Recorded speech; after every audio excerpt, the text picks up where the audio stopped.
Break के बाद एक बार फिर आप सभी का बहुत स्वागत है और इस बुलेटिन में हम बात करेंगे मिडिल ईस्ट की, क्योंकि मिडिल ईस्ट में तनाव चरम पर है। और ऐसे में सवाल ये उठ रहा है कि ट्रंप ने जो अल्टीमेटम दिया है, क्या ये शांति की राह को लेकर है या फिर आने वाले दिनों में विनाश की कोई तस्वीर देखने को मिल सकती है। दरअसल देखिए, ईरान को लेकर अमेरिकी राष्ट्रपति डोनाल्ड ट्रंप पूरी तरह इस वक्त कंफ्यूज नजर आ रहे हैं।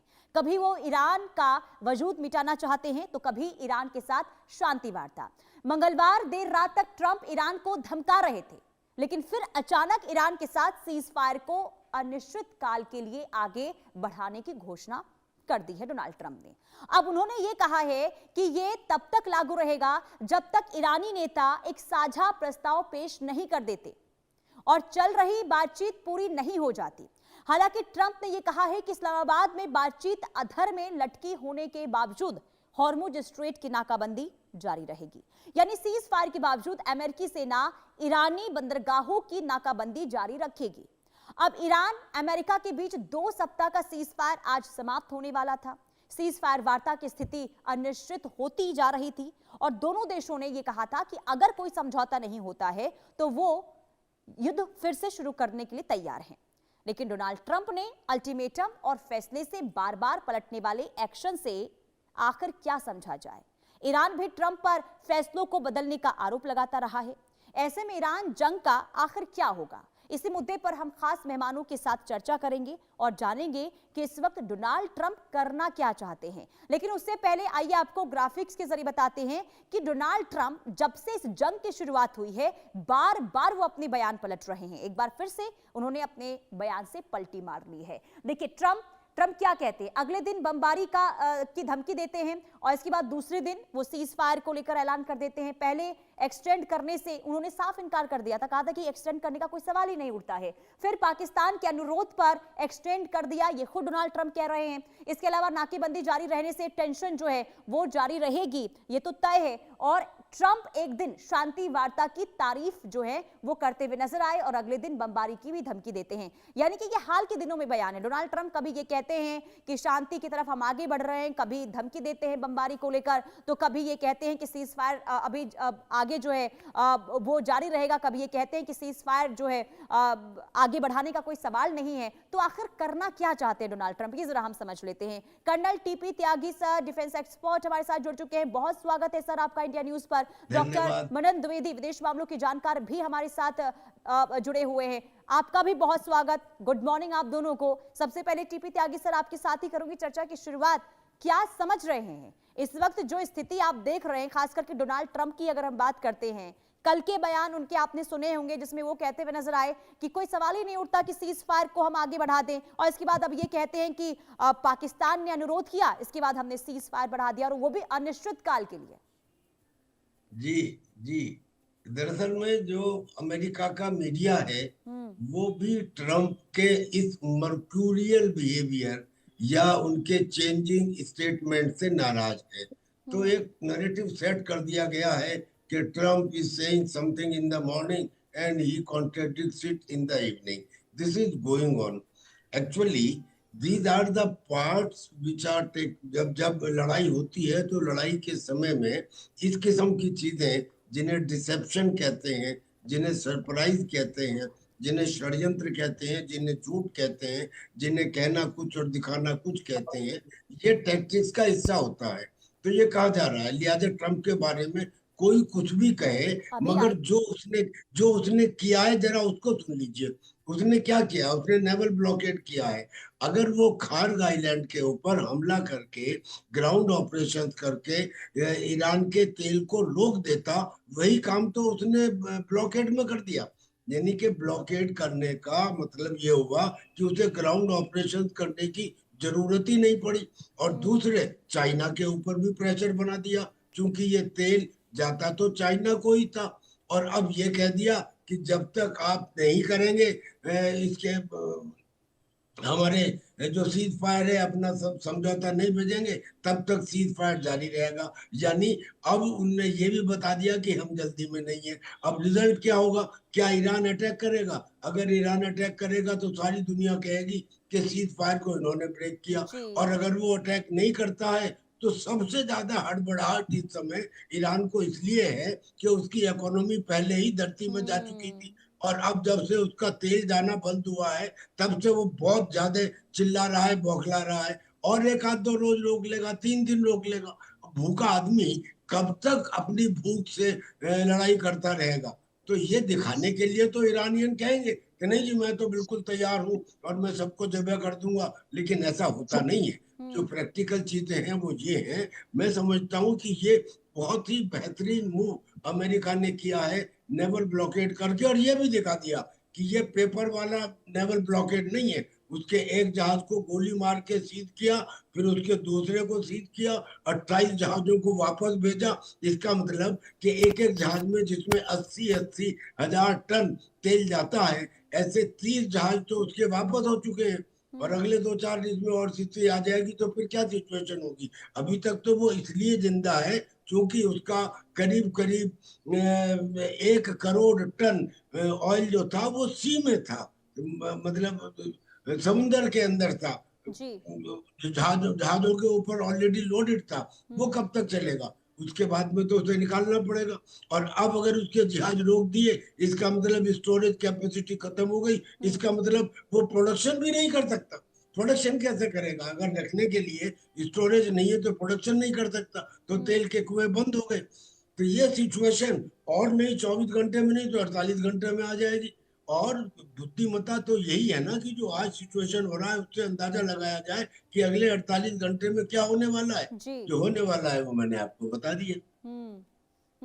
कुल मिलाकर देखिए अभी अभी ये कह सकते हैं कि देखिए क्योंकि ईरान भी ये कहता हुआ नजर आया कि ये जो सीज फायर को लेकर उन्होंने ऐलान किया है, ये इसके पीछे अमेरिका की स्ट्रैटेजी हो सकती है, ये ईरान कह रहा है। तो इस पर मैं आगे आपसे जवाब लूंगी, लेकिन डॉक्टर मनन द्विवेदी सर जरा आप ये समझाइए, ये एक तरफ ईरान ने देखिए पहले स्ट्रेट ऑफ हॉर्मुज किया, इसके काउंटर में जब अमेरिका ने नाकेबंदी की, अब जरा क्या स्थिति देखिए, ईरान की तो इकोनॉमी खराब हो ही रही है, लेकिन बाकी देशों के लिए कितना नुकसान हो रहा है नाकेबंदी के बाद? देखिए इसमें हम ये देखेंगे कि अगर हम ब्रेंट ऑयल की बात करें या और तरीके का ऑयल जो वेस्ट से एसोसिएटेड है पर बैरल, तो उसकी कीमत 90.3% पहुंच गई है। जो वो कहते हैं कि ज्यादा बड़ी बढ़ोतरी वो नहीं है। तो मुझे नहीं लगता कि अब वर्ल्ड के मार्केट्स इसको एक बहुत बड़े क्राइसिस की तरह देख रहे हैं, क्योंकि एक तरह की स्टेबिलिटी, एक तरह की सबलता, एक तरीके का बैलेंस अब ऑयल मार्केट्स में आ गया है। और जो शुरू में जो एक डर था सब लोगों को, हमको भी यहाँ दिल्ली में बैठे हुए, कि जो यौम किपुर वॉर की जो बातचीत जो नैरेटिव था और जो रियलिटी थी 1973 की, जिसके चलते 200 300 डॉलर प्रति बैरल तक कीमत बढ़ गई थी, कहीं वैसी स्थिति नहीं आ जाए। पर मुझे लगता है भारत जैसे लोगों ने और जो राष्ट्र हैं उन्होंने अच्छा मैनेज किया है।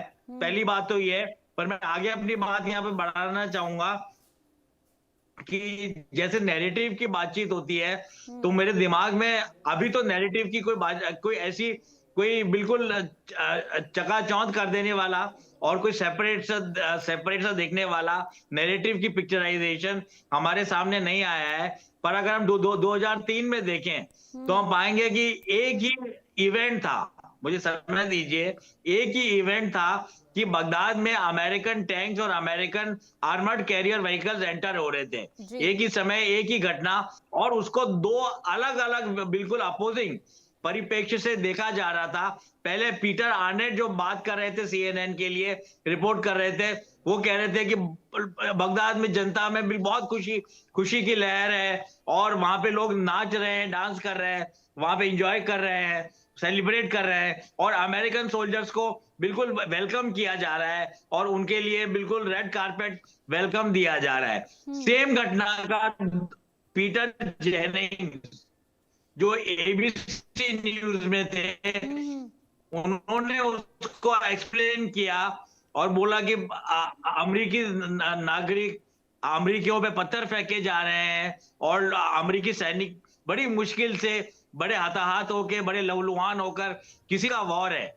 ये नैरेटिव के वॉर के बारे में भी देखना पड़ेगा प्रेसिडेंट डोनाल्ड ट्रंप को। और जिस तरीके की जो इनविंसिबिलिटी की जो ऑरा अमेरिका के साथ रहती है, वो काफी हद तक उस ऑरा को चोट लगी है इस वॉर में, क्योंकि अगर हम देखें पूरी की पूरी चीज को तो हम पाएंगे कि अमेरिका ने रिजीम चेंज का प्रयत्न किया, ये उनका यूएस स्टेट डिपार्टमेंट का ऑफिशियल वॉर ऑब्जेक्टिव था।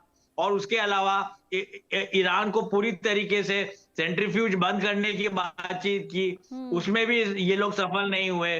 उसके अलावा तीसरी शर्त ये रखी गई कि अमेरिका अपने जितने भी प्रॉक्सी, उन प्रॉक्सीज को रोक लेगा और उनके साथ अपने आप को डीलिंग कर लेगा।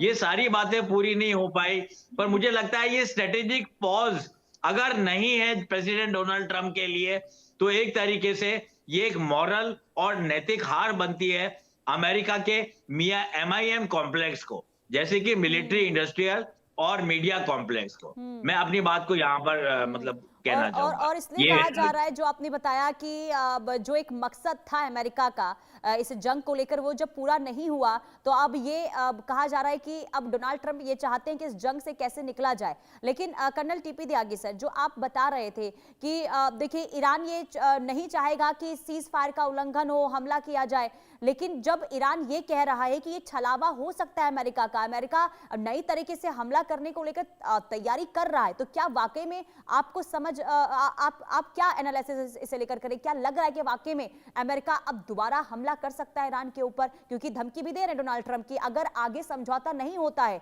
तो इसके बाद नामो निशान मिटा देंगे हम ईरान का।